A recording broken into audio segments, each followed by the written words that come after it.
அஸ்ஸலாமு அலைக்கும் வரஹ்மத்துல்லாஹி வபரகாத்துஹு. அல்ஹம்துலில்லாஹி ரப்பில் ஆலமீன்.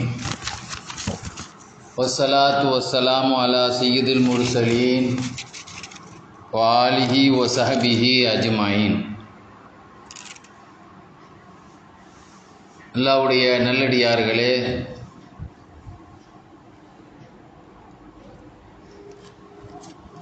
பெருமானார் ஸல்லல்லாஹு அலைஹி வஸல்லம் அவர்களுடைய உம்மத்தில் வாழ்ந்த இறைநேச செல்வர்களுடைய தொடர்களை நாம் தொடராக பதிவிட்டு வருகிறோம். இன்று நாம் ஒரு இறைநேசருடைய தர்பாருக்கு ஜியாரத்து செய்வதற்கு செல்கிறோம் என்றால், உலகத்தினுடைய எந்த ஒரு நோக்கம் இல்லாமல் அவர்களுடைய பரக்கத்துகளை பாக்கியங்களை பெற வேண்டும் என்ற ஒரு நோக்கத்தை தவிர, அதற்காக நாம் கார்களை பிடிச்சி வெளிநாட்டுக்கு போகக்கூடிய விமானத்துக்கு விசா எடுத்துலாம் போய் என்ன செய்கிறாங்க, வெளிநாட்டில் போய் ஜியாரத்து பண்ணுறவங்களாம் இருக்கிறாங்க. பகதாதுக்கு போகிறவங்க இருக்கிறாங்க, மிஸ்ருக்கு போகிறவங்க, லெபனான் ஷாபாக்களுடைய மசார்கள், சிரியா போன்ற இன்றைக்கி உம்ராவுக்கு போகக்கூடியவங்க அதுக்கு ஜியாரத்துலேயும் சேர்ந்துக்கிறாங்க, பல லட்சங்களை கொடுத்து சேர்ந்துக்கிறாங்க. ஆக வழிமார்களுடைய கசாலி ரஹ்மத்துல்லாஹி சொல்லுவாங்க, எந்த ஒரு வழி ஹயாத்தாக இருக்கும்போது எந்த அற்புதத்தை வெளிப்படுத்துவாரோ அதே வழி அவர் மரணத்துக்கு பிறகும் அந்த அற்புதத்தை வெளிப்படுத்தக்கூடியவராகத்தான் இருப்பார். அல்லாஹ் அவங்க அதுக்குண்டான அந்த பரக்கத்துக்களை அவங்களுடைய ரவுலா ஷெரீஃபுக்கு அல்லாஹ் கொடுக்குறான் என்பதை கசாலி இமாம் சொல்லி காட்டுவாங்க. ஆக நாம் பேசக்கூடிய முக்கியமான விஷயம், வலிமார்கள் என்பவர்களுடைய பரக்கத்துகள் எவ்வளோ முக்கியமானது.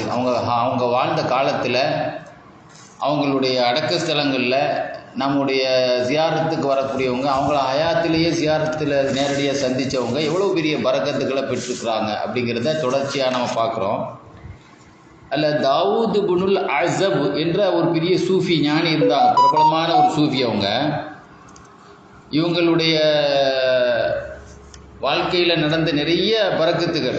அதில் ஒரு செய்தி என்ன அப்படின்னா, இவங்க காலத்தில் ஒரு தம்பதியினர்களுக்கு ஒரு குழந்தை பிறந்துச்சு. அந்த குழந்தை கை கால் வளைஞ்சி போயிருந்துச்சு, கோணலாக வளைஞ்சி போயிருந்துச்சு. அந்த பிள்ளையினுடைய இந்த பிள்ளைய ஏற்றுக்கிற மாட்டேன் அப்படின்ட்டான். இந்த பிள்ளைய ஏற்றுக்கிற மாட்டேன்ட்டான். அப்போ அவங்களுடைய அந்த பிள்ளையினுடைய தாயார் மனசு நொந்து போய் மகான் தாவூத் இப்னுல் அஸப் அவங்கள்ட்ட சொன்னாங்க. உடனே அவளை கூப்பிட்டு வான்னு சொன்னாங்க. கூப்பிட்டு வந்தவர் சொன்னாங்க, நான் சரி செய்து தந்தால் நீ ஏற்றுக்கிறியான்னாங்க. உனக்கு பிரச்சனை என்ன? இப்போ உன் புள்ள கை கால் வளைஞ்சி போய் இருக்கிறது தானே பிரச்சனை, நாளைக்கு காலம் புள்ள தூக்கிட்டு அலையணுங்கிறது தானே. இதை நான் உனக்கு சரி பண்ணி தந்தால் இதை சேர்த்துக்கிறியாப்பா அப்படின்னு கேட்டாங்க. சேர்த்துக்கிறேன்னா உடனே என்ன செய்தாங்க, கையால் தடவி விட்டாங்க. அந்த புள்ளிக்கு அல்லாஹ் ஷிஃபாவை கொடுத்து, இன்னைக்கு கால் கீழே விழுந்து மேலேருந்து கீழே விழுந்து ஒடிஞ்சு போய் வைத்தியர்கிட்ட போகிறான், தொங்கிக்கிட்டு. அவன் போய் ஒரு கெட்டை போட்டு தடவி விட்டான், ஒரு 10 கட்டில் தூக்கி நடக்கிறான், அது வேற. ஆனால் பிறக்கும் போதே ஊனமாக பிறந்த பிள்ளைய ஊனத்தை சரி பண்ணுங்கிறது அது வைத்தியனால் செய்யப்படக்கூடியது இல்லை, அது அல்லாஹ்வுடைய வல்லமையால் செய்யப்பட வேண்டிய ஒரு அற்புதம். அவங்களுடைய பரக்கத்தினால, அந்த கையுடைய பரக்கத்தினால அந்த பிள்ளைய குழந்தைகளையும் சரி பண்ணி கொடுத்தாங்க. ஆனால் அன்னைக்கு அந்த காலத்தில் அப்படி சிலவங்க ஆப்ரேஷன் மூலமாக பண்ணணும். அப்படி படம் ஆப்ரேஷன் பண்ணாமல் ஆப்ரேஷன் பண்ண வேண்டிய ஒன்றை கையால் சரி பண்ணுறதுக்கு ஒரு பெரிய விஷயம் தானே. அப்படியே ஆப்ரேஷன் பண்ணால் கூட அந்த பழைய இயற்கையாக உள்ள ஆள்மாதிரி இருக்கும்னா ஒரு வித்தியாசம் தெரியத்தான் செய்யும். ஏன்னா அது மாதிரி ஒரு பெண்ணை, ஒரு முஸ்லீமான பிள்ளைய ஒருத்தன் கற்பழிச்சு போட்டான் அந்த காலத்தில், இவங்க மகானுடைய காலத்தில். அப்போ இவங்க இந்த நிலையில் அவருடைய தாய், அவருடைய வாப்பா வேற ஒரு மாப்பிள்ளையை கல்யாணம் முடிச்சு கொடுத்துட்டாங்க. இருந்தாலும் அந்த அவங்களோட தாயாருக்கு ஒரு பயம் இருந்துச்சு. கணவனுக்கு தெரிஞ்சிச்சுன்னா இந்த பிள்ளையுடைய வாழ்க்கை போயிருமே. ஏன்னா இன்னைக்கு அது நிறைய டெஸ்ட்டுகள், நிறைய மருத்துவ வளர்ச்சிகள் நிறைய வந்துருச்சு. ஏன்னா நிறைய கருக்கலைப்பு உண்டான சாதனங்கள், அதுக்குண்டான மெடிசன்கள், எவ்வளோ விஷயங்கள் சுத்தம் எல்லாம் வந்துருச்சு. அது அந்த காலங்கிறது அப்படி எதுவுமே இல்லாத ஒரு காலம். இந்த நிலையில் ஏதாவது வகையில் அந்த புள்ள குழந்தை உண்டாயிருச்சுன்னா அப்போ அவங்களுக்கு தெரிஞ்சு போயிருமா இல்லையா. கற்பழிக்கப்பட்டவங்க இன்றைக்கி ஒரு இடத்துல ஒரு தப்பு நடந்தால் உடனே கவர்மெண்ட்டு அவனே செய்யுது, ஆஸ்பத்திரியில் கொண்டு போய் என்ன செய்யுது, மருத்துவ பரிசோதனை செய்ய கொண்டு போயிடுவாங்க. அப்படி தானே நடக்குது. அப்போ இந்த மாதிரி அவர் கல்யாணம் முடித்து கொடுத்துட்டாலும் அவருக்கு அம்மாவுக்கு பயம் இருந்துச்சு. அவர் போய் சொன்னாங்க, இந்த மாதிரி எனக்கு பயம் இருக்குது, அவள் அடுத்த கனவு தெரிஞ்சுட்டா என்ன ஆகுதுன்னு. உடனே என்ன செய்தாங்க, அவங்க என்ன செய்தாங்களோ அந்த பிள்ளையை அங்கே கொண்டு வர சொன்னாங்க. வந்துட்டு அந்த பெண்ணை பார்க்க தான் செய்தாங்களாம். அந்த பிள்ளையை பார்த்த உடனே வயத்தில் உள்ள அந்த சிசு கீழே இறங்கிட்டு கரு களைஞ்சிட்டு, அப்போ கரு பிடிச்சிருக்கு போல தெரியுது. ரெண்டாவது அந்த பெண் வந்து கன்னி பெண்ணாக மாறிட்டான். கல்யாணம் முடிக்கிறதுக்கு முந்தைய கற்பழிக்கு முந்தைய சாதாரணமாக அதுரான்னு எழுதுகிற அரபினான்னு சொன்னால் ஒரு கன்னி பெண்ணாகவே முதல்ல ஒரு இருந்த மாதிரியா இவங்களுடைய துவா பறக்கத்தினால் ஆயிடுச்சின்னு எழுதுகிறாங்க. இது ஒரு அவங்களுடைய பறக்கத்து. இது சாதாரணமாக நடக்கிற விஷயமா? அது சாத்தியம் இல்லாத ஒன்று. இதெல்லாம் துவாவில் தான் நடக்கும். அது மாதிரி எழுதுவாங்க இவங்களுடைய அற்புதங்களில். அது மாதிரி அல்லாமா ஷர்பீனி ஹிஜ்ரி 927ஆம் ஆண்டு வாழ்ந்தவங்க. இவங்க ஒரு பெரிய அகப்பார்வை உள்ளவங்க. தன்னுடைய மரணத்தை முன்னாலேயே டேட்டை சொல்லிட்டாங்க. சொல்லிக்கிட்டே இருப்பாங்க அடிக்கடி. ரஜப் 28 ஏன்னா அல்லாவுடைய அடியார் ஒரு ஆள் ரஜப் 28 இறப்பார். ரஜப் டேட்னு அந்த வருஷத்தை சொல்லலை, அரபி மாதத்தை மட்டும் சொல்லிகிட்டு இருந்தாங்க. அல்லாவுடைய அடியாரில் ஒரு ஆள் ரஜப் 28 ஒப்பாத்தாகிடுவார் அப்படின்னு பார்க்கும்போதெல்லாம் அதிகமாக சொல்லிகிட்டே இருந்தாங்களாம். அது யாரையோ ஒரு ஆள் சொல்கிறாங்கன்னு நினச்சிட்டு இருந்தாங்க. ஆனால் இவங்க அந்த ஹிஜ்ரி 927 ஒப்பாத்தான பிறகு தான் நம்ம ஷேகு தன்னுடைய மரணத்தை தான் சொன்னாங்கிறது அப்போ தான் வழங்கிக்கிட்டாங்க. அவ்வளோ பெரிய ஒரு அகப்பாரி உள்ளவங்க. நிறைய பேர் என்ன சொல்லுவாங்க, எனக்கு கல்யாணம் நடந்த நாள், எனக்கு இத்தனை வருஷம் கல்யாண நாள், அதான் சொல்லிகிட்டே அலைவான். நீங்கள் சொல்லிகிட்டே எதை சொல்லிகிட்டே அலைவான், எனக்கு கல்யாண நாள் வருது, எனக்கு பிறந்த நாள் வருதுன்னு தான் சொல்லிகிட்டே அலைவான். யாரும் தான் சொல்லிகிட்டே இருப்பாங்க. இவங்களுடைய ஜனாசாவை குளிப்பாட்டுறதுல அந்த தண்ணியை எடுத்து ஒவ்வொருத்தரும் ஒரு கண்ணாடி பாட்டில் எடுத்து வச்சுக்கிட்டாங்க. அந்த எடுத்து வச்சது மட்டும் இல்லை, அவங்களுடைய பரக்கத்துக்களை உணர்ந்தவங்க தான் எடுத்து வைக்க முடியும். எடுத்து வச்சு கண்ணு தெரியாதவர் கண்ணுக்கு மருந்தாகும், குஷ்டம் பிடிச்சவர் அதுக்கு ஒரு தைலம் மாதிரி, இதே மாதிரி வேறு நோய் உள்ளவர் அவர் அதுக்கு. ஆக என்னதுக்கெல்லாம் அது போட்டாங்களோ அவங்கவுங்களுக்கு அந்த நோய், அவங்க எந்த வியாதியில் இருக்காங்களோ அந்த நோய் அவங்களுக்கு குணம் கிடைச்சிதான். அந்த ஜனாசாவுக்கு அவங்களுக்கு குளிப்பாட்டப்பட்ட தண்ணீர் மொத்தம் சுமார் 40 தோல் பைகள். ஒரு தோல் பைன்னு சொல்லும்போது நம்ம கித்தாப்பில் எழுதியிருப்பாங்க, ஒரு தோல் பைங்கிறது வந்து ஒரு நியாயமான அளவுக்கு தண்ணி இருக்கும். ஏன்னா பெரிய தோல்பைங்கிறது கிட்டத்தட்ட பெரிய பல லிட்டர்கள் இருக்கும். 40 தோல்பை தண்ணி. இப்போ இன்றைக்கி நமக்கு தண்ணி கேனில் தானே ஊற்றுறோம், பெரிய பெரிய கேன். அந்த காலத்துலாம் தோல்பை தான் பாத்திர மாதிரி இருந்தது. அப்படி எத்தனை தோல்பைகள், 40 தோல்பை தண்ணி ஊற்றப்பட்டு ஒரு சொட்டு தண்ணி கூட கீழே சிந்தலையாம். அப்போ அந்தளவுக்கு அதை ஏந்தி பிடிச்சிட்டு நின்றுருக்குறாங்க. அப்படின்னு அவங்களுடைய பரக்கத்தை பெறுறதுக்காக அது அவங்களுக்கு எதாகவும் இருந்திருக்கிறது. சொல்லப்போனால் ஒரு கருத்து சொல்லப்படுது, அவங்களுடைய ஊற்றப்படும் தண்ணியெல்லாம் கண்ணுக்கு தெரியாத மறைவான சில பேர்கள் அள்ளிக்கொண்டே இருந்தார்கள் என்றும் ஒரு கருத்து சொல்லப்படும்.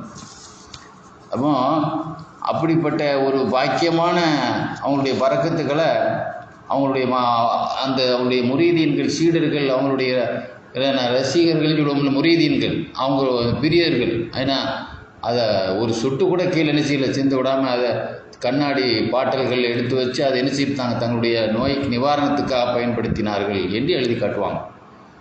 அதே மாதிரி அல்லாமா அப்துல் வஹாப் ஷாரானி ஆன்மீகத்தை பற்றி பேசினாலே ஷாரானி இமாம் இல்லாமல் ஆன்மீகமே இல்லை. எப்படி சூப்பர் ஸ்டார்னு சொல்லுவோமா இல்லையா, அது மாதிரி ஆன்மீக சூப்பர் ஸ்டார் அவங்க. அந்த அளவுக்கு ஒரு கலையில் வந்து ஆன்மீகத்தில் அவங்க தான் ஸ்டார். அப்படிப்பட்ட ஒரு பெரிய பாக்கியத்தை பெற்றவங்க, ஹிஜ்ரி 900 வாழ்ந்தவங்க. அவங்க வந்து அவங்களுக்கு உஸ்தாதுன்னு அவங்க பாடம் படித்தவங்க எவ்வளோ பெரிய ஆளாக இருப்பாங்க. அவங்க பேர் தான் முகமது இப்னு அனான். இதுதான் ஷாரான் இமாமுடைய உஸ்தாத். இவங்க ஒரு சமயம் என்ன செய்தாங்க, ஒரு கப்பலில், அதாவது ஒரு வாகனத்தில் திம்யாத் நகரை நோக்கி, மிஸ்ர் நாடு, மிஸ்ருக்குள்ள தான் திம்யாத்துன்னு ஊர் இருக்குது. மிஸ்ரில் இருக்கக்கூடிய திம்யாத் நகரை நோக்கி என்ன செய்யிட்டு இருந்தாங்க, போயிட்டு இருந்தாங்க வாகனத்தில். திம்யாத் நகரை நோக்கி, மிஸ்ரில் இருக்கிற திம்யாத் நகரை நோக்கி போயிட்டு இருந்தாங்க. மிஸ்ர் யூசுப் அலைஹிஸ்ஸலாம் வரலாறு அதில் மிஸ்ருன்ட்டு. அப்போ போயிட்டு இருக்கும்போது அந்த வாகன கூட்டத்தில் ஒரு ஆள் இருந்தார். அவர் ஒரு சாப்பாடுறாம, அவர் நிறைய சாப்பிட்றார். எந்த அளவுக்கு அன்றைக்கி சாப்பிட்டு போட்டார்னா, அவரை பற்றி ஷேக் அவங்கள்ட்ட சொல்லப்படுச்சு, இன்றைக்கி ஒரு நாள் ஒரு பெரிய கருவாடு அவர் ஒரு ஆளே தின்னு போட்டார். ஒரு கூட நிறைய பேர்த்தம்பழத்தை அவர் ஒரு ஆளே தின்னு போட்டார். இன்றைக்கி ஒரு நைட்டு சாப்பாடு இந்த இன்றைக்கி நைட்டுக்குள்ளே சாப்பாட்டில் அவர் சாப்பிட்டது எவ்வளோ, ஒரு பெரிய பொரிச்ச கருவாடை அவர் ஒரு ஆளே தின்னு போட்டார். அதாவது நம்ம சாதாரண ஒரு கருவாடு நினைக்கிறதில்ல. ஒரு சமயம் நம்ம துபாய்க்கு போயிருக்கும்போது ஒரு பெரிய மீன் ஒரு கிழவன் தனியாக எடுத்து தின்னுட்டு இருக்கோம். பெரிய மீன் அது டேபிளில் பரத்தி போட்டிருக்கு. அந்த மீன் அப்படியே முழு மீனையே அப்படியே எணிச்சிருக்காங்க, அதை வேக வச்சுருக்குறாங்க. பெரிய பெரிய 5 கிலோ 10 கிலோ சீலா வச்சுக்கிட்டு போடுவானா இல்லையா, இதெல்லாம் ஒரே முழு கருவாடை எணிச்சிட்டாரு. இவர் தனியாக தின்னு போட்டார். ஒரு கூட நிறைய பேர்த்தம்பழத்தை ஒரு நைட்லேயே சாப்பிட்டு போட்டாருன்னு இவர் சாப்பாட்டில் ரொம்ப இதாக இருக்கிறாருன்னு சொல்லப்பட்டது. அவர் அவரே தம் பக்கம் கொண்டு வர சொன்னாங்களாம். வந்து என்ன செய்தாங்க, ஒரே ஒரு ரொட்டியை தன்னுடைய ரொட்டியை பாதியை பிரித்து அவரை பிஸ்மி சொல்லி சாப்பிட கொடுத்தாங்க. அதுக்கு பிறகு அவர் சாகிற வரைக்கும், அவர் ஒப்பாத்தாகிற வரைக்கும் அவருடைய சாப்பாடு 6 ரொட்டிக்கு மேலே சாப்பிட மாட்டார்.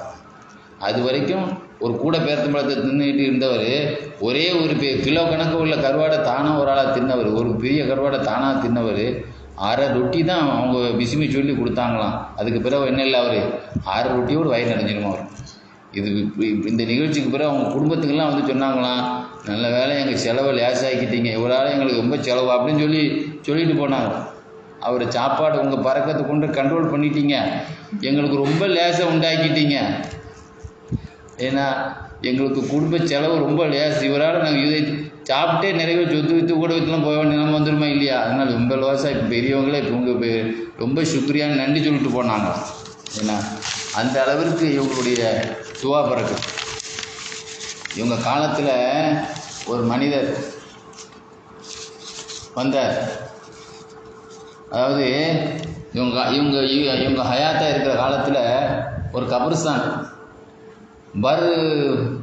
பர்ஹம்தூஷ், அந்த கபர்ஸ்தானுக்கு பேர் பர்ஹம்தூஷ்னு அந்த கபர்ஸ்தானுக்கு பேர்.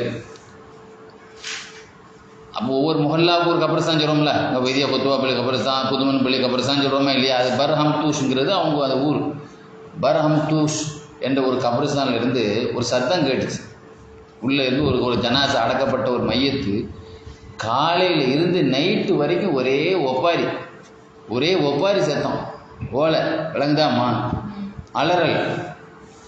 இதை இவங்கள்ட்ட சொன்னாங்க பெரியவங்கள, இந்த மாதிரி இந்த கபர்லேருந்து ஒரு ஓலை அலறல் சத்தம் கேட்டுக்கிட்டே இருக்குது அப்படின்னு சொன்ன உடனே இவங்க என்ன செய்தாங்களாம், ஏன்னா காலையிலேருந்து நைட்டு வரைக்கும் இவங்க அங்கே போய் உட்காந்துட்டு ஒரு நைட்டுக்கு போய் உட்காந்துட்டு என்ன செய்தாங்களாம், அங்கேருந்து துவா செய்தாங்களாம், தபாரக்கல்லதி சூறா ஓதுனாங்க. இந்த கபர்லேனா ரசூலுல்லாஹ் தபாரக்கல்லதி சூறா பற்றி சொல்லும்போது இயல் முஞ்சியா இயல் மானியான்னா, அதுக்கு மன்னரையை காப்பாற்றக்கூடிய சூறான்னு சொன்னாங்களே இல்லையா, நம்ம நரகத்து கபூருடைய வேதனையிலேருந்து காப்பாற்றக்கூடிய சூறான்னு சொன்னாங்களே, அதுக்கு பேர் கொடுத்தாங்களா இல்லையா. அங்கே தபாரக்கல்லி சூறா ஓதிட்டு அந்த மையத்துக்காக துவா செய்தாங்களாம். எந்த நைட்டு செய்தாங்க அதே அந்த துவா செய்தாங்களோ, ஃபமினல் லைலா, அந்த இரவிலிருந்து அதுக்கு பிறகு மக்கள் அந்த சத்தத்தை கேட்கவே இல்லை இவங்க துவா பறக்கிறதுனால. அதுக்கு பிறகு மக்கள்லாம் பேசிக்கிட்டாங்களாம், ஷேக் அவர் விஷயத்தில் சிபாரிசு செய்திருக்கிறாங்க, அந்த சிபாரிசு அல்லாஹ்விட்டு ஏற்றுக்கொள்ளப்பட்டு போச்சு, அதனால தான் அவருக்கு வேதனை நீங்கி போச்சுன்ட்டு மக்கள்லாம் பேசிக்கிட்டாங்க.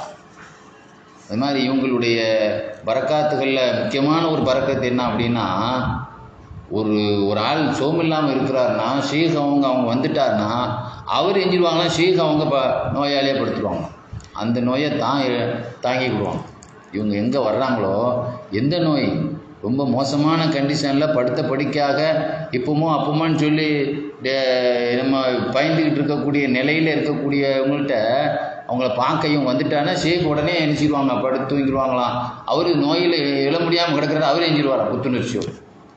அப்படி ஒரு பறக்கத்து நடக்கும் இவங்களுடைய காலத்தில். அதுபோல் இன்னொரு மகானை பற்றி எழுதுவாங்க, யூசுப் நபான் ரஹ்மத்துல்லாஹி அலைஹி. அவங்க பேர் முஹம்மது நகஇ. அவங்க பேர், அவங்க ஒரு பெரிய தொட்டதெல்லாம் தொடங்கக்கூடிய ஒரு அதிர்ஷ்ட அவுலியாவுங்க. சில பேர் கால் இடம் வாங்கினா அது உடனே விலை போக ஆரம்பிச்சோம். நம்மளாம் இடம் வாங்கினா உடனே விலை போயிடுது, கீழே போயிடுது. ஆனால் அவங்க எங்கே போய் நுழையிறாங்களோ அதெல்லாம் அந்த இடமெல்லாம் ரொம்ப பறக்கத்தாயிடும். காடாக வாங்கினா அது உடனே சிட்டியாக மாறிடும். அந்த மாதிரி ஒரு அதிர்ஷ்ட அவுலியாவும் முஹம்மது நகஇ ரலியல்லாஹு இருக்காங்களே. இவங்க என்ன இது இல்லை, அது பின்னால் அந்த செய்தி வருது. இது முஹம்மது நகஇ அவங்கள பற்றி எழுதப்படக்கூடியது என்ன அப்படின்னா, இவங்க என்ன செய்தாங்கன்னா ஒரு மரத்தை நட்டினாங்க. அந்த மரத்தில் வந்து அது ஒரு எலுமிச்சம் பழம் உள்ள பழம் காய்க்கக்கூடிய ஒரு லெமனுடைய பழம். அப்போ அந்த பழத்தில் வந்து ஒரு நாளைக்கு மட்டுமே 1000 பழம் பழுக்குமா. அந்த மரத்தில் வந்து ஒரு நாளைக்கு மட்டுமே 1000, ஒரு மரத்தை அந்த மாதிரி அட்டினாங்க, அதில் எவ்வளோ பழம் ஒரு நாளைக்கு 1000 காய் காய்க்குமா அது லெமன். ரெண்டாவது, அந்த பழத்துக்கு வந்து மக்கள் மத்தியில் ரேட்டு ஜாஸ்தியாம், நல்ல விலை கொடுத்து வாங்குவாங்களாம். அந்த மாதிரி இந்த பெரியவங்களுடைய தோட்டத்தில் வந்ததா இல்லையா, அந்த பறக்கத்துக்காக வேண்டி. அப்போ ஒரு டெய்லி ஒரு நாளைக்கு 1000 பழங்கிறது எதுவுமே இருக்காது. சீசனில் தானே அது எல்லாமே இருக்கும். ஆனால் தினமும் 1000 பழம் அந்த மரத்தில் பழுக்கக்கூடியது.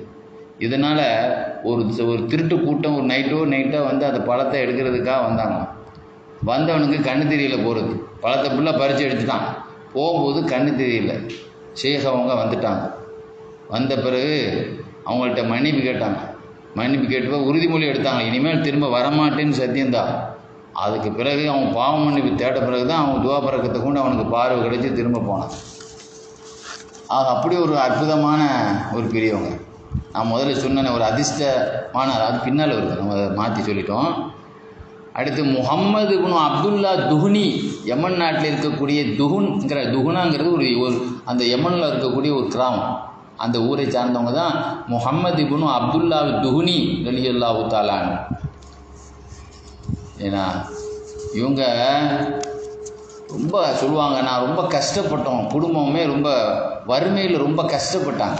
பெரியவங்க இருக்காங்களே, அவங்க துவாவுடைய சக்தி இருந்தாலும் அந்த விதியை பொருந்திக்கிடுவாங்க. அல்லாவுடைய விதியில் வந்து என்ன தான் தாங்கி பார்ப்போமே, நம்ம போட்டு பார்ப்போமே, அல்லாவுடைய அந்த எதிர்நீச்சல் போட்டு பார்ப்போமேன்னு தாங்குவாங்க. என்ன அவன் தந்ததே அவனே அந்த கஷ்டத்தை தூக்கணும்னு நினைப்பாங்க. அப்போ அதனால் ரொம்ப கஷ்டம் தாங்க முடியாமல் ஒரு வியாபாரிகிட்ட போய் கொஞ்சம் கடன் கேட்க போனால் அவர் தரமாட்டேன்னு சொல்லிட்டார். இவங்க பெரியவங்க சொல்கிறாங்க, முஹம்மது இப்னு அப்துல்லா துஹ்னி சொல்கிறாங்க, நான் உடனே என் மகன்கிட்ட சொன்னேன், மகனே ரசூலுல்லாஹ்வுடைய அப்போ எனக்கு ஒரு ஹதீஸ் ஞாபகம் வந்துச்சு. ரசூலுல்லாஹ் ஒரு ஹதீஸ் சொல்லியிருக்கிறாங்க, அதாவது மா பைன துலூஇல் ஃபஜ்ரி வ துலூஇ ஷம்ஸி சாஅத்துன் தஷ்பஹு சாஅத்துல் ஜன்னா லா யுரத்து ஃபீஹா துஆவ். அதாவது சுபுகு உதித்ததிலிருந்து சூரியன் உதிக்கிற வரைக்கும், சூரியன் உதிக்கிற வரைக்கும் ஏன்னா உள்ள நேரத்தில் ஒரு நேரம் இருக்கிறது, உள்ள நேரம் இருக்குல்ல, சூரியன் உதிக்கிறது சூரியன் உதிக்கிறதுக்குள்ள இடப்பட்டு இருக்குல்ல, இந்த நேரம் சொர்க்கத்து நேரங்களுக்கு ஒப்பான நேரம். சொர்க்கத்தில் எதை கேட்டாலும் கிடைக்கும். அதே மாதிரி இந்த சுபுவுக்கு பிறகு நம்ம நிறைய பேர் சுபுவுக்கு பிடிச்ச பிறகு இருந்துச்சா நமக்கு அந்த பறக்கத்தை போயிட இருந்ததுனால தான் பறக்கத்தை நம்ம விட்டு தடுத்து நம்ம அதிகமாக இருக்கணும். அப்போ அந்த நேரம் முழுவதும் சொர்க்கத்தினுடைய நேரங்களுக்கு ஒப்பான நேரங்கள் அப்படின்னு ரசூலுல்லாஹ் சொல்லியிருக்கிறாங்க. அதனால ஏன் அடுத்தவன்கிட்ட போய் கடனை போய் கேட்போம், நம்ம இந்த நேரத்தில் அல்லாட்ட கேட்போம் அப்படின்னு சொல்லி, மகனே வா நம்ம துவாவில் ஈடுபடுவோம் அப்படின்னு சொல்லி, ஒரு நாள் இல்லை 2 நாள் ஒரே நாள்லேயே எதிர்பார்க்கக்கூடாது. ஏன்னா நம்ம என்ன வச்சாலா அல்லாட்ட உடனே தர்றது எதிர்பார்க்கறதுக்கு. உடனே ஒரு அரசாங்கத்தில் ஒரு விஷயத்தை கோரிக்கை வைக்கிறதே தொடர்ந்து போராடுறான், போய் 5வது 6வது தான் கிடைக்கும். அப்போ அல்லாட்ட வந்து நம்ம துவாவை அல்லாஹ் கேட்க ரசிக்கிறான். அதனால தான் நம்ம இன்னைக்கு தொடர்ந்து கேட்குறோம். 7வது நாள் சொல்லுவாங்க, அதான் அதிர்ஷ்டங்கிறது. ஏன்னா நான் பாத்ரூமுக்கு குளிக்க போனேன், ஒரு சுவருக்கு பின்னால் அந்த சுவரில் உள்ள ஒரு பகுதி அப்படியே பிளந்து அப்படியே தங்க காசாக கொட்டு கிடக்குது. அது ஒரு சுவருக்கு பின்னால் குளிக்க போனேன், அந்த சுவரில் உள்ள ஒரு பகுதி ஏன்னா ஒரு பள்ளம் என்ன சொல்லுவோம்ல, அங்கே இருக்கக்கூடிய ஒரு பகுதி அது வந்து திறந்து கிடக்கு. இந்த ஒரு வெடிச்சு அதில் தங்க காசுக்காக நினச்சிது குமிஞ்சு கிடக்கு. நான் உடனே கண்ணை பொத்திட்டேன், ஆண்டவனே இதை நாடலை, நான் இந்த காசையெல்லாம் நான் நாடலை, எனக்கு கஷ்டம் போகணும் அவ்வளோதான் அப்படின்னா. எவ்வளோ பெரிய விஷயம் பாரு. பணத்துக்காக சில பேர் நாக்க தொங்க போட்டாலே எங்கேயாவது எவனா ஒருத்தன் என்ன சைடில் கிடப்பான்னு பறிச்சுட்டு ஓடலாமான்னு எல்லாம் கொட்டி காட்டினதுக்கு கூட, ஆண்டவனே இந்த மாதிரிலாம் நான் நினைச்சில விரும்பலை, எனக்கு வறுமை அடைச்சா போதுன்னே அப்படின்னு கண்ணை புதிக்கிட்டேன். கண்ணை திறந்து கூட பார்க்கல. அப்புறம் திறந்து பார்த்தேன், அது மூடப்பட்டுச்சு. எது வந்து அங்கே அந்த இடத்துல பிளந்து போய் நின்று அந்த தங்க காசு கொட்டி கடைஞ்சோ அதை நினச்சி கண்ணை விட்டு மூடிட்டு. அப்போ என்ன செய்தேன், ஒரு ஆள் என்ன செய்தார், நான் யார்கிட்ட கடன் கேட்டேனோ அவர் தரமாட்டேன்னு சொன்னேன். அப்போ அதனால் 2வது திறந்து பார்க்குறேன், அது மூடப்பட்டு போச்சு. அது எப்படி வெடிச்சு வெண்ணிச்சு இல்லை, அது மூடப்பட்டு போச்சு. அப்போ யார்கிட்ட கடன் கேட்டோன்னு அதே ஆள் வந்து சொன்னார், நான் முஸ்தபா ஸல்லல்லாஹு அலைஹி வஸல்லத்தை கனவுல பார்த்தேன், அவங்க உங்களுக்கு 1000 வெள்ளி உங்களுக்கு என்ன செய்தாங்க, உங்களுக்கு கடனாக கொடுக்க சொன்னாங்க அப்படின்னு சொல்லி என்ன செய்தான் சொன்னான். ஆக இந்த இது எதை காட்டுக்குன்னு சொன்னால், இதுக்கு பிறகு இந்த ஹதீஸ் நான் ஒரு இந்த ஹதீஸை தேடி பார்த்தேன், எங்கே இருக்குன்னா அல்லாமா அர்பஈனே ஆஜிரியா, அல்லாமா ஆஜிர் ரஹ்மத்துல்லாஹி அலைஹி எழுதிய 40 ஹதீஸ், அதில் நான் அந்த ஹதீஸை நான் பார்த்தேன்னு சொல்கிறான். எதுக்குன்னா இதை மாதிரி பரக்கத்தான நேரங்கள், பரக்கத்தான அந்த துவாக்கள் எவ்வளோ பெரிய இவங்களுடைய வலியுல்லாவுடைய பரக்கத்தை ஏற்படுத்தியிருக்குங்கிறத நம்மளால் புரிந்து கொள்ள முடியுது. அது மாதிரி ஹிஜ்ரி 798 வாழ்ந்த முஹம்மது இப்னு இஸ்மாயில் மக்தஷி ரஹ்மத்துல்லாஹி அலைஹி. ஏன்னா நம்ம எதுக்கு இந்த விஷயத்தை டேட்டை சொல்கிறோம்னா, இல்லைன்னா கதை அடித்து விட்றாருன்னு சொல்லிடுவான். அதனால தான் நம்ம டேட்டை போடுறோம், இவங்க எந்த காலத்தில் வாழ்ந்தவங்க, எந்த ஏன்னா ஒரு வரலாறுன்னு சொன்னால் அந்த வரலாறுக்கு நூற்றாண்டு வேணும், எந்த நூற்றாண்டில் வாழ்ந்த நாயகர் இவங்க அப்படிங்க தான் அதை அங்கீகரிக்கப்படும். ஏன்னா அதனால் ஹிஜ்ரி 700 நான் அந்த இடத்துல பதிவு செய்யலைன்னா அந்த வரலாறுலேயே அவங்களுடைய மரண டேட்டு எழுதப்படலை. அவங்க காலம் வரலாற்று ஆசிரியர்களுக்கே அது தெரியலைங்கிறத மட்டும்தான் நான் அதை என்ன செய்வேன் சொல்ல ஃபஸ்ட்டு நான் அதை தான் சொல்லுவேன். அப்போ இவங்க காலத்தில் இவங்க என்ன செய்தாங்க, முஹம்மது இப்னு இஸ்மாயில் மக்தஷி ரஹ்மத்துல்லாஹி காலத்தில் ஒரு ஆள் என்ன செய்தார், இவங்களை சந்திக்கிறதுக்காக வேறு ஊர்லேருந்து இவங்களை பார்க்க வந்தார். ஹயாத்திலேயே நம்ம சியாரத்துக்கு போன மாதிரி ஹயாத்திலேயே சந்திக்க வந்தார். வரும்போது வழிப்பெருகிகள் என்ன செய்தாங்க, அவருடைய ட்ரெஸ்ஸு, அவங்களுடைய காசு எல்லாத்தையும் பிடுங்கிட்டு விட்டான். வந்த உடனே மகான்கிட்ட தனக்கு நடந்த இந்த விஷயத்தை சொன்னான். சொல்லிட்டு வந்தவருக்கு ஒரு வேகம் இருக்குது, நம்ம மகானை பார்க்க வந்திருக்கோம், வந்த இடத்துல இது நடந்து போச்சு, அதுக்கு அவங்கள்ட்டேருந்து அது பரிகாரம் எதிர்பார்ப்பாங்க இல்லையா, அவங்கள்ட்ட இருந்து அந்த பவரை எதிர்பார்க்கணும். வந்தவுடனே என்ன இந்த விஷயத்தை அவங்கள்ட்ட சொன்னாங்க. சொல்லி முடிச்சுட்டு சொன்னாங்க, நான் சாப்பிட போகிறதில்ல, உங்களோட இப்போ நான் சாப்பிட போகிறதில்ல, எனக்கு என்னென்ன பொருள்லாம் திருட்டு போச்சு அதெல்லாம் எனக்கு திரும்ப கிடைக்கிற வரைக்கும் நான் உங்கள் இடத்துல சாப்பிடவே மாட்டேன் அப்படின்னு சொல்லி அவர் ஒரு ஸ்ட்ரைக் பண்ணுற மாதிரி சொல்கிறார். உங்களுடைய அற்புதத்தின் மூலமாக எனக்கு கிடைக்கணும் அப்படிங்கிற மாதிரி சொல்கிறார். உங்கள் துவா பறக்கத்தினால எனக்கு என்ன செய்யணும், எனக்கு இழந்ததெல்லாம் கிடைக்கணும், இல்லாட்ட நான் கையே நினைக்க மாட்டேன் அப்படின்னு சொல்லி முதல்ல சாப்பிடுங்க கொடுங்கன்னு தானே சொல்லுவாங்க. உடனே என்ன செய்தாங்க, என்றைக்குமே வலிமார்கள் தன்னுடைய பவரை பணிவாக காட்டிக்கிட்டு தான் அற்புதத்தை வெளிப்படுத்த வைக்கப்பட்டு வேறு இடத்து மூலமாக காட்டுவாங்க. அது மாதிரி என்ன செய்தாங்க, மகான் முஹம்மது இப்னு இஸ்மாயில் மக்தஷி ரலியல்லாஹு என்ன பண்ணாங்க, அப்படியே தன்னுடைய வாப்பாவுடைய வாப்பா இருக்காங்களே, பாட்டனார் யூசுஃபுன்னுங்கிற பெரியவங்க அடங்கியிருக்காங்க, அவங்க இடத்துல கூப்பிட்டு வந்தாங்க.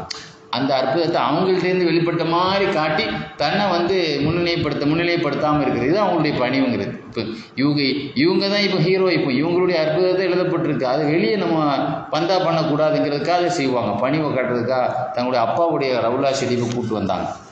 ரொம்ப நேரம் கொஞ்சம் நேரம் பேசிட்டு சொன்னாங்க, கபருக்கு பின்னால் உள்ளதை, எங்கள் அப்பாவுடைய ரவுலா ஷெரீஃபுக்கு பின்னால் உள்ளதை நீ பார்த்தீங்களா அப்படின்னு கேட்டாங்க. நான் பார்க்கலையே, என்னை கூப்பிட்டு போய் அங்கே போய் பார்த்தா எந்த சாமான் போச்சோ அந்த சாமான் அப்படியே என் துணியோடு அது மேலே அந்த காசும் அப்படியே சுத்தப்பட்டு அப்படியே இருக்குது. எது திருடன்ட்ட பறி கொடுத்தேனோ அது அங்கேயே இருக்கு. ஆக இது யாருடைய பறக்கத்தாக எழுதுவாங்க, இது அவங்களுடைய பறக்கத்தில் அந்த செய்தியை எழுதி காட்டுவாங்க. அது மாதிரி ஹிஜ்ரி 447 வாழ்ந்தவங்க தான் முஹம்மது ஹனஃபி. இந்த முஹம்மது ஹனஃபி அவங்கள பற்றி கிட்டத்தட்ட ஒரு 7-8 பக்கத்துக்கு நிறைய எழுதுகிறாங்க. யூசுப் நபகான் இருக்காங்களே, தன்னுடைய களஞ்சியத்தில் அதிகமான பக்கமாக எழுதப்பட்ட அற்புதங்களில் முஹம்மது ஹனஃபி அவங்களும் வராங்க. பக்கமாக எழுதப்பட்டது முஹித்தீன் அப்துல் காதர் ஜீலானி அவங்களை எழுதியிருப்பாங்க. பெரிய தரீக்காவுடைய ஷேகுமார்களுக்கு பெருசாக நிறைய பக்கமாக எழுதியிருப்பாங்க. அதில் அதிகமான பக்கங்கள் எழுதப்பட்ட அற்புதங்களில் முஹம்மது ஹனஃபி அவங்களும் வராங்க. அதில் இவங்க ஒரு சமயம் தன்னுடைய தவச்சாலையில் உள்ள தவம் இருப்பாங்கள்ல, அதில் ஒரு ஜன்னல் கூட கிடையாது, உள்ளே இருந்து தவம் செய்யிட்டு இருக்கும்போது திடீர்னு அவங்களுக்கு ஒரு நிலைமை, உடம்புல ஒரு நிலைமை ஏற்பட்டது. இன்னும் யாருக்கு என்னன்னு புரியல. ஒழுச்சிட்டு இருக்கும்போது தன்னுடைய செருப்பத்திக்கு எரிஞ்சாங்க. செருப்பத்திக்கு எரிஞ்சால் வெளியே போகிறதுக்கு ஜன்னல் கூட கிடையாது, ஆனால் அந்த செருப்பு ஆகாயத்தில் பறந்து போச்சு. ஏதோ தன்னுடைய செருப்பில் ஒரு செருப்பு தூக்கி அப்படி வீசினாங்க. திடீர்னு ஒழுங்கு செய்தாப்புல அவங்களுடைய உடம்புல ஒரு ஹாலத்து ஏற்பட்டது. அந்த நிலை என்ன நிலையில தெரியல. திடீர்னு ஒரு கோபம் வந்து ஏதோ ஒரு ஆளுக்கு ஒரு எதிர்க்கிறக்காகவே ஒரு உதவி செய்யறதுக்காக நம்ம ஆக்ஷன் கொடுப்போமா இல்லையா, அது மாதிரி செருப்பை தூக்கி திடீர்னு எரிஞ்சாங்க. அந்த செருப்பு வெளியில் வர்றதுக்கு அந்த தவச்சாலையில் ஒரு ஜன்னல் கூட கிடையாது. அப்போ அது வந்து வெளியே வந்தால் தானே வெளியே ஆகாயத்தில் போகணும். ஆனால் வெளியே ஆகாயத்தில் பறந்து போச்சு. இவங்க வீசின செருப்பு ஆகாயத்தில் வெளியே காதை தோண்டு பார்த்தா வெளியே பறந்து போகும். ஏன்னா அவங்க வீசினது உள்ளே இருந்தான். போயிட்டு ரொம்ப நாள் கழிச்சு அப்போ அந்த ஒரு செருப்பை சொன்னாங்களாம் அங்கே இருக்கக்கூடிய பணியாளர்கிட்ட, இதை வச்சுக்கோ, இதனுடைய ஜோடி வந்த பிறகு தா அப்படின்னு சொல்லி இருக்கிற ஒரு செருப்பை கையில் கொடுத்துருந்தாங்க. அப்போ ரொம்ப நாள் கழிச்சு ஒரு மனிதர் வந்தார். அதனுடைய வரும்போது இவங்க எந்த செருப்பு எரிஞ்சாங்களோ அந்த செருப்பையும் தூக்கிட்டு வர்றாரு. நிறைய ஸ்வீட்டு எல்லாம் வெளியூருக்கு போனால் பண்டம்லாம் வாங்கிட்டு வருவோமா இல்லையா, அதாவது அன்பளிப்புகளையும் வாங்கிட்டு பழங்கள்லாம் வாங்கிட்டு வருவோம். அது மாதிரி அன்பளிப்போடு என்ன செய்தார் வர்றாரு. எங்கேருந்து வர்றாரு? சிரியாவிலேருந்து வர்றாரு. எங்கேருந்து வர்றாரு? சிரியாவிலேருந்து வர்றாரு. அவங்க சொன்னாங்களாம், இப்போ குருவே ஜஸாக்கல்லாஹ் அன்னி ஹைரா, அல்லாஹ் உங்களுக்கு நல்ல கூலியை தரட்டும். ஏன்னா ஒரு திருட்டு பைய என்னை கீழே மலத்தி போட்டு என் நெஞ்சுக்கு மேலே என்னை அறுக்கிறதுக்காக உட்காந்துருந்தான். அப்பொழுது அந்த செருப்பு வந்து அவன் மேலே விழுந்ததில் அப்படி மயங்கி விழுந்துட்டான். செருப்பு மேலே இருந்தவங்களும் ஒருத்தங்க மயக்கத்தை உண்டாக்கிறார். அந்த இடத்துல செருப்பு முதல்ல இங்கேருந்து சிரியாவுக்கு பறக்குமா? இது அல்லாஹ்வுடைய. ஏன்னா அலம் தர கைஃப சூறாவில் சொல்லும்போது ஒரு வானத்திலிருந்து சின்ன சின்ன 3 கல்லை பொடி கல்லை தீக்கிட்டு அந்த அபாபில் பறவை ஏன்னா கீழே எரிஞ்சிச்சு. ஒன்று வாயிலிருந்து மற்ற ரெக்கையிலிருந்து. ஆனால் அது எதாகி போச்சு, ஒரு பெரிய அணுகுண்டு வேலையை செய்துச்சா இல்லையா? அது மாதிரி அல்லாஹ்வுடைய வல்லமையை பெற்றவங்க வலிமார்கள். அவங்க நீட்டும் கரமாக, அவங்க பார்க்கும் பார்வையாக நான் இருக்கிறேன்னு சொல்லி புகாரி ஷரீஃபிலேயே ரசூலுல்லாஹ் அல்லாஹ் சொல்வதாக சொல்லி காட்டினாங்க. நல்லடியார்கள் வணக்கத்தை கொண்டு அவர்களுக்கு பேசும் நாவாக நான் இருக்கிறேன், அவங்க நீட்டும் கரமாக இருக்கிறேன். இந்த ஹதீஸுடைய கருத்தை நாம் விளங்கிக்கிட்டாலே இதெல்லாம் வந்து அல்லாஹ்வுடைய வேலை என்பதுதான் நம்ம விளங்கும். ஆக இந்த செருப்பு விழுந்தவொடனே அவன் நினச்சி அவன் மயங்கிட்டான். அதனால தான் நான் நினச்சேன் உங்கள் பறக்கத்தினால நஜ்ஜானி அல்லாஹு பி பறக்கத்திக்கு, நம்ம பேசுகிறதே அவங்களுடைய பறக்கத்தான். உங்கள் பறக்கத்தை வச்சு தான் நான் நினச்சேன். அப்போ அந்த செருப்பில் என்ன பேரை எழுதியிருக்கு. இப்போ அவங்கவுங்களுக்கு சிக்னல் தெரிஞ்சிடும். பாம்பின் கால் பாம்பரின்னு சொல்லுவாங்க. பாம்பின் கால் பாம்பரியும். அப்போ இது யாருடைய இதுங்கிறது, ஷேகுடைய இதுங்கிறது அவங்க புரியவி எங்கே கரெக்டாக என்ன செய்கிறாங்க, கொண்டு வந்துட்டாங்க.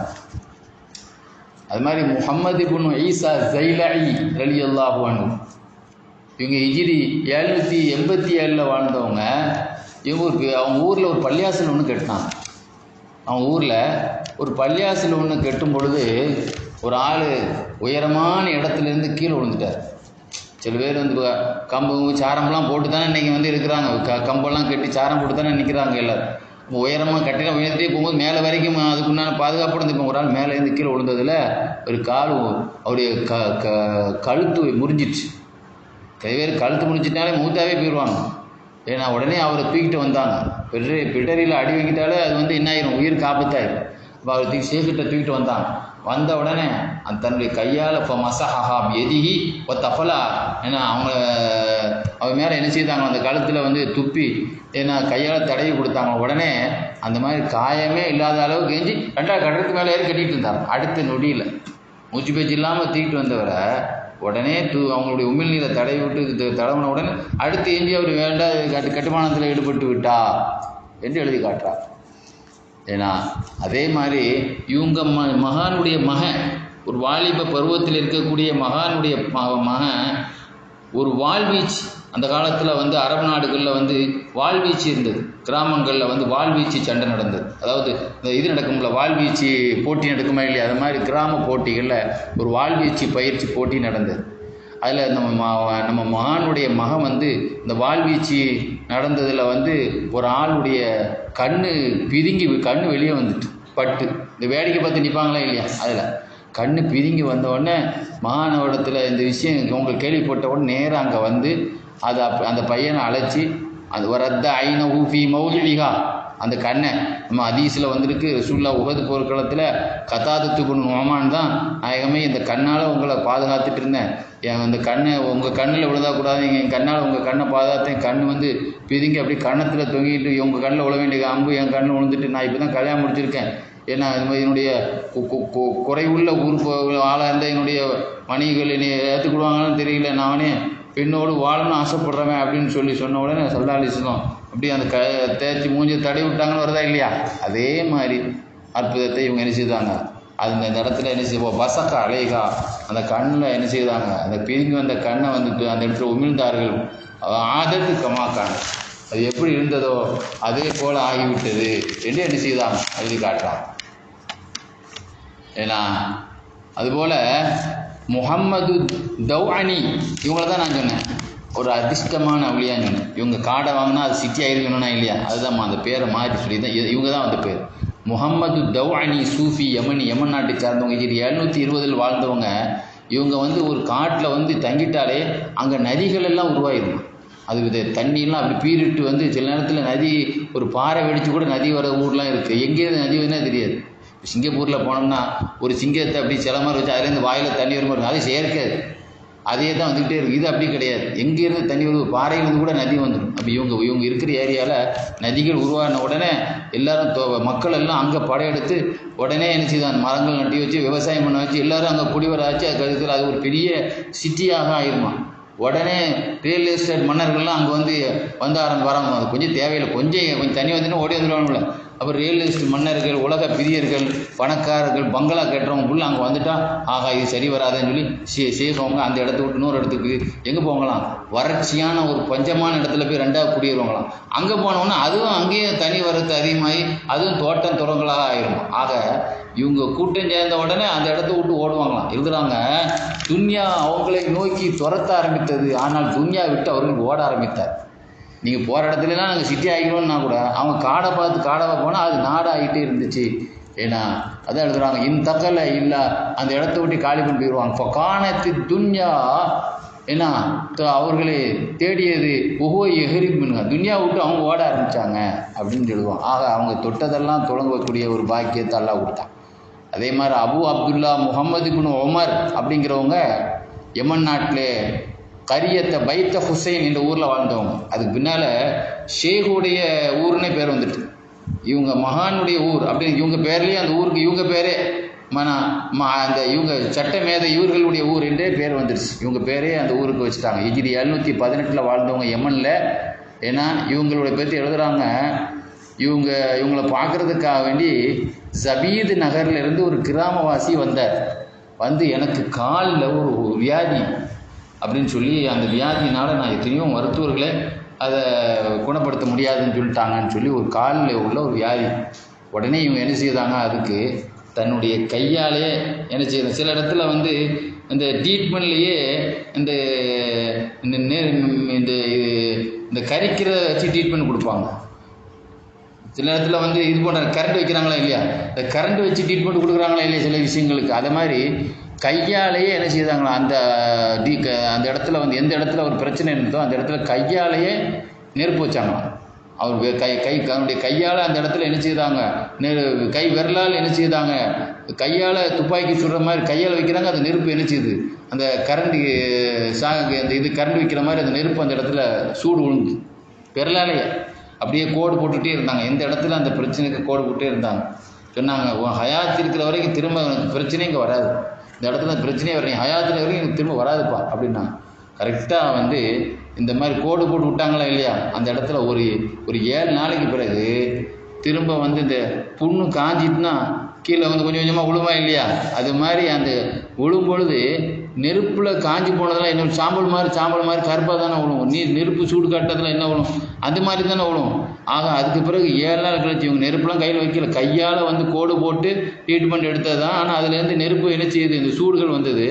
ஆனால் காய்ந்த பிறகு 7 நாள் கழித்து பார்த்தா ஒரு நெருப்பானது காஞ்சி போனது எப்படி துகள்கள் வெளியே வருமோ அது மாதிரி விழுந்தது. அவர் வாழ்நாள்லேயே அவர் அந்த வலிக்கு எந்த வைத்தியரையும் அவர் தேடினதே கிடையாதுன்னு சொல்லி எழுதுவாங்க. இன்ஷா அல்லாஹ் இதனுடைய தொடர்ச்சியை வரக்கூடிய நாட்களில் நம்ம பார்க்க இருக்கிறோம். அல்லாஹ் சுப்ஹானஹு வ தஆலா இந்த வழிமார்களுடைய பரக்கத்துக்களை நாமும் அனுபவிக்கக்கூடிய பாக்கியத்தினை தந்தல் புரிவானாக. வாஹிர் தாவான அல்ஹம்துலில்லாஹி ரப்பில் ஆலமீன். அஸ்ஸலாமு அலைக்கும் வரஹ்மத்துல்லாஹி.